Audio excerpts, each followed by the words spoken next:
And I think it's a big problem for a lot of people, including myself, right? I'm still working on, even though I've been an entrepreneur for 7 years, I'm still working on this one trait of dealing with rejection and dealing with failure.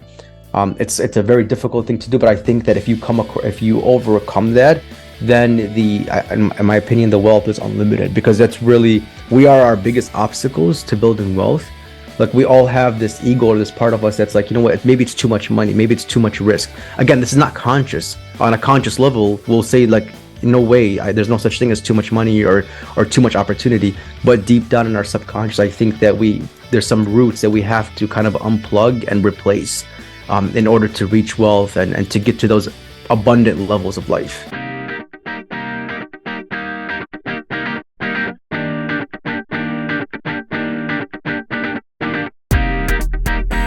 Welcome everybody back to another exciting show of the About That Water podcast. I have an awesome guest today. He is a financial specialist, a private money lender, real estate investor, and a member of Bank on Yourself organization. He helps business owners, real estate investors, and full-time employees grow safe and predictable wealth regardless of the market conditions, using a financial strategy that has been around for over 160 years. So if there's any financial things that you need to figure out or know, this is the guy to listen to. How you doing today, Sarry? Hey, Anthony, thank you so much for having me on. I appreciate it. All right, no problem. So let's go down and dive right into it. What are the things that people can do to kind of help protect their assets? Yeah, good question. So I think that, before that, you'd want to ask like probably why someone would want to even protect their assets. Yeah. So this is a common question that I get as sitting in financial meetings with clients. And that is like, you've been working hard to either build up assets from like your employment, either employment income or investment income or passive income, or however else you accumulated these assets. And these assets could be real estate, it could be businesses you own, it could be cash flow you own. You want to protect it from a couple different things. Like, number one, you want to protect it from taxes, right? It kind of defeats the purpose of building up wealth if it's just going to put you in higher tax brackets and make you pay more in taxes. Number two, you want to protect it from market volatility and industry changes. Again, it doesn't make sense to build up wealth and then something that's completely out of your control takes away your wealth, either in the stock market or your business that you own. You want to kind of create hedges against those types of market changes. And then third, of course, inflation. You want to protect against inflation, which pushes us in a way to invest and grow our money. So it's taxes, inflation, and market risk. And you also want to protect it from creditor risks, like people trying to sue you and figure out what you own. Those are kind of the four angles I would take to protecting your assets. And usually the good thing is when you have a proper like asset protection plan, it takes care of all four of those things. Okay, because I was thinking about from the death side of the house. So how do you protect an asset of a loved one? So, I mean, most people hear about wills and trusts. Are they still viable into protecting your asset? Or what strategies would somebody do to kind of protect their finances when they pass it on for the generational?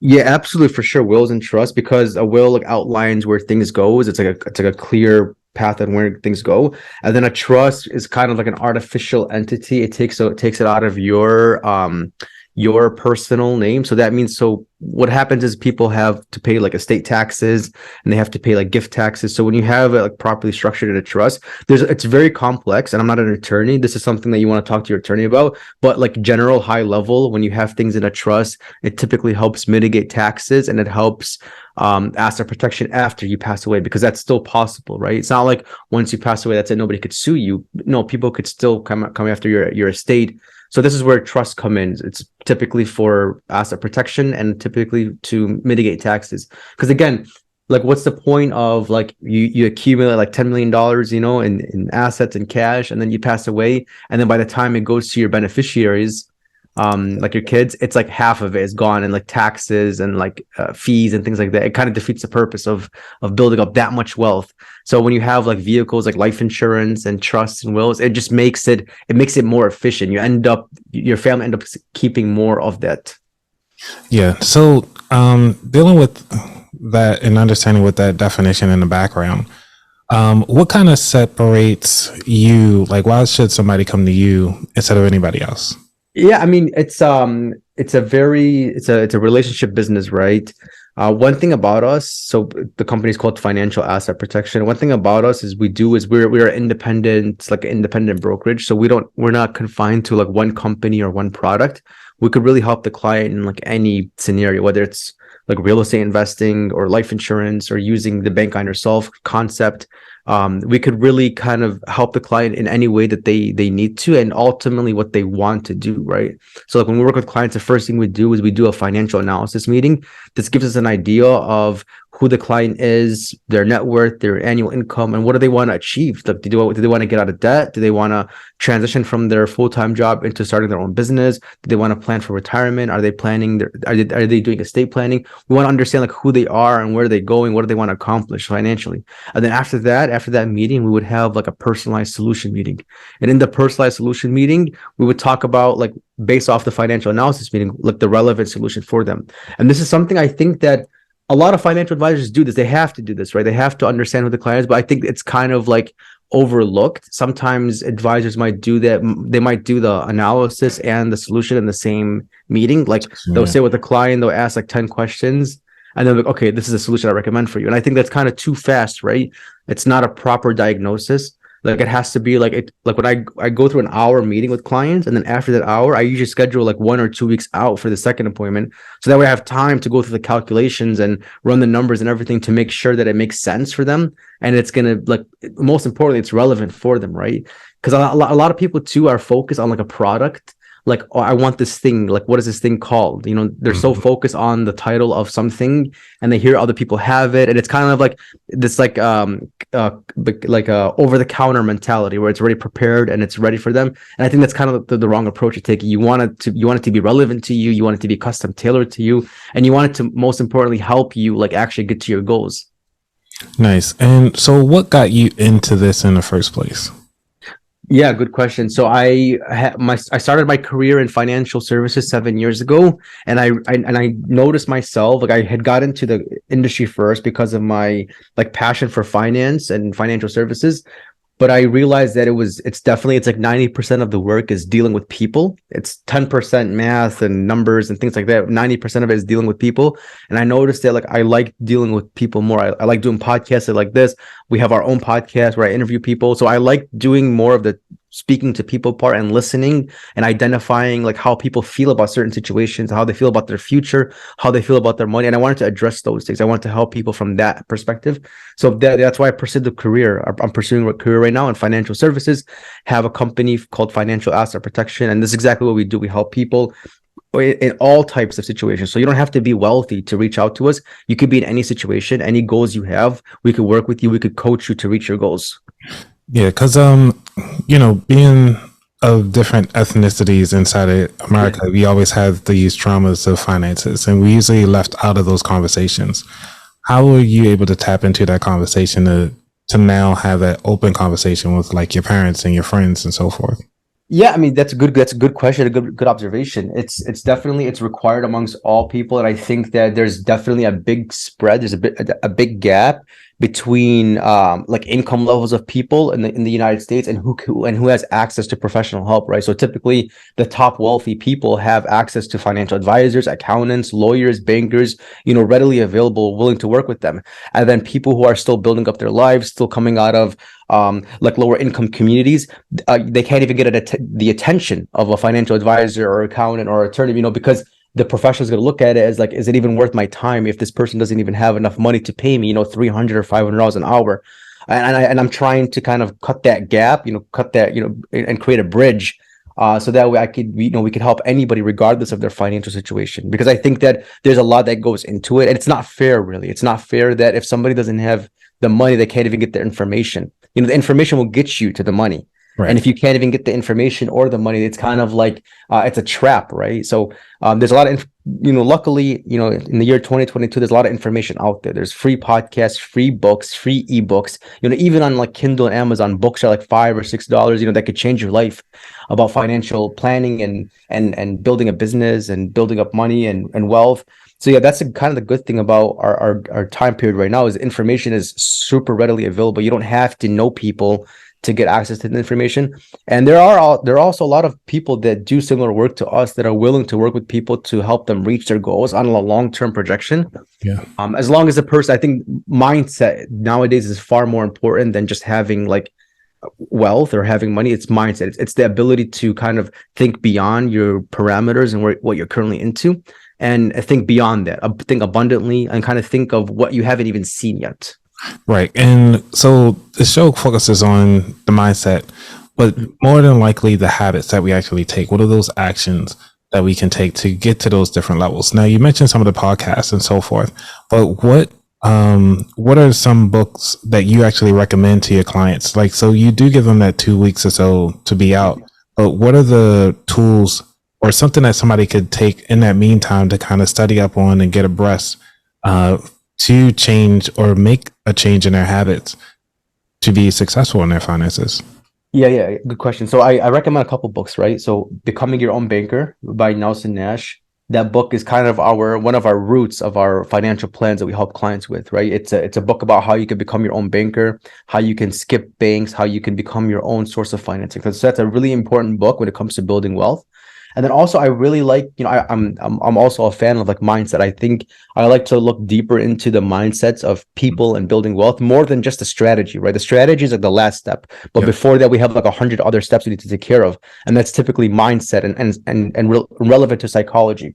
So I recommend like the book Think and Grow Rich by Napoleon Hill. He goes into depth into just the habits, the thinking habits, not so much of the strategies, not so much of the businesses to get into, but the internal habits one must master or accomplish in order to reach wealth or to obtain wealth. So I definitely recommend Think and Grow Rich by Napoleon Hill, as well as Napoleon Hill's other books. He has many other books, and he really I think he was ahead of his time. I feel like he was like 100 years ahead of his time, because he really knows a lot about the foundational aspects, the fundamental aspects of building wealth. And that's a really big thing, because nowadays people just want the shortcut. They want the answer. Like I talk to people like, just tell me what the end goal is. Like, what stock should I invest in? What mutual fund should I invest in?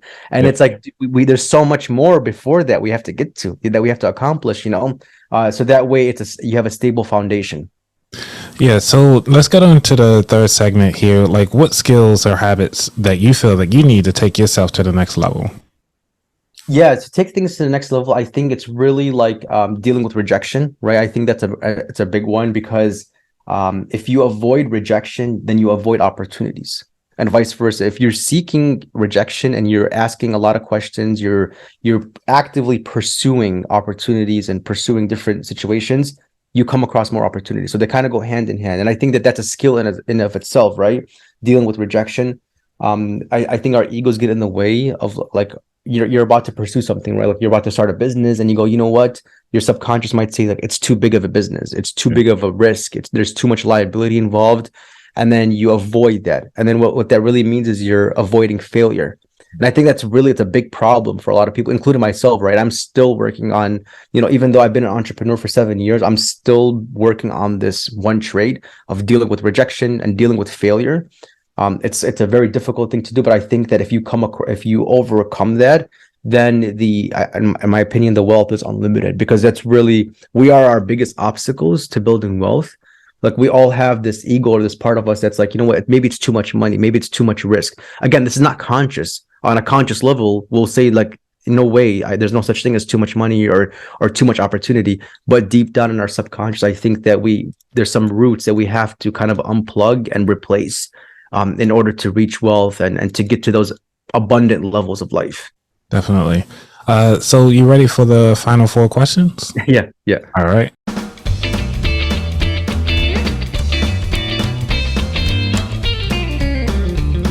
So the first question, which is, what does wealth mean to you? Yeah, wealth means to me being able to, so I guess wealth is being able to have financial freedom, and then financial freedom means the ability to live life on your own terms. I think that if you could reach that, then you are wealthy. So like, for example, let's say you work in a company, like you're an executive and you make $1 million a year and you work 50 hours a week. Do I consider that wealthy? Maybe, right? Because you probably have a really nice house, you probably have really nice cars, you probably have a lot of money in the bank. But still, you're working like 50 hours a week. You're kind of on the hook for those things. Like you stop work, you lose all those things. So again, is that really financially freedom? Is that financial freedom? Is that wealth? I don't think so. But then if you compare it to another example where somebody has like monthly bills of like $5,000 a month, and then they have like passive income from previous things they've done in their life where they make like $6,000 a month and they don't have to do any work for that, I think that person is wealthy because they're literally, they can travel whenever they want. They can live in any city they want. They can do whatever they want, whenever they want. So it's kind of the small things like that. It's really the ability to be where you're at, to control your time and energy any place, I think is the most wealth somebody could have. I like that. Number 2, what was your worst money mistake? Yeah, worst money mistake was paying off debt before saving. So a lot of people get so caught up into only paying down debt. Like that's all they focus on, just paying down debt. But you also have to build some sort of other saving or investment that's going to grow while you're paying down debt. So that was my mistake. I didn't start the saving or investing before paying off debt. All right. And number 3, what is your favorite financial or non-financial book? Yeah, favorite, of course, Rich Dad, Poor Dad. That's like a 101 finance 101 book, Rich Dad, Poor Dad. And then Think and Grow Rich by Napoleon Hill. Those are my top favorite books. I read those constantly. I read those like once a year at least. Awesome. And the last question here, what is your favorite dish to make? Awesome. Yeah, awesome question. I really like making Mexican food, like fajitas and tacos. It's my favorite food to make. Nice. All right. Well, the last question, obviously the last question usually for the show, which is where could people find out more about you? Yeah, best way to find out more about me is one website. It's called thinkinglikeabank.com. It's thinkinglikeabank.com. You can find everything there. You can find our podcast, our ebook, my calendar to schedule a time with me, my email address, LinkedIn, YouTube channel. Everything is at thinkinglikeabank.com. Oh, you didn't mention about the ebook. What's the ebook about? Yeah, it's called Thinking Like a Bank, and it's using one of our primary strategies that we discuss that's discussed in Becoming Your Own Banker, the book by Nelson Nash. It's our primary route and primary financial vehicle that we help clients with. Awesome. All right, everybody. So again, thank you so much, Sarry, for coming through. If you guys have any additional questions about your asset protection or just want to learn more about how to bank on yourself concept, definitely check out his website and follow him wherever he's going through. His podcast is really cool. I've listened to several of his episodes and learned quite a bit from there. So, and I did subscribe on his YouTube channel, like and subscribe and share. So here we are sharing. All right, thanks, Anthony. You're welcome. Thank you so much. Y'all take care. I'm out.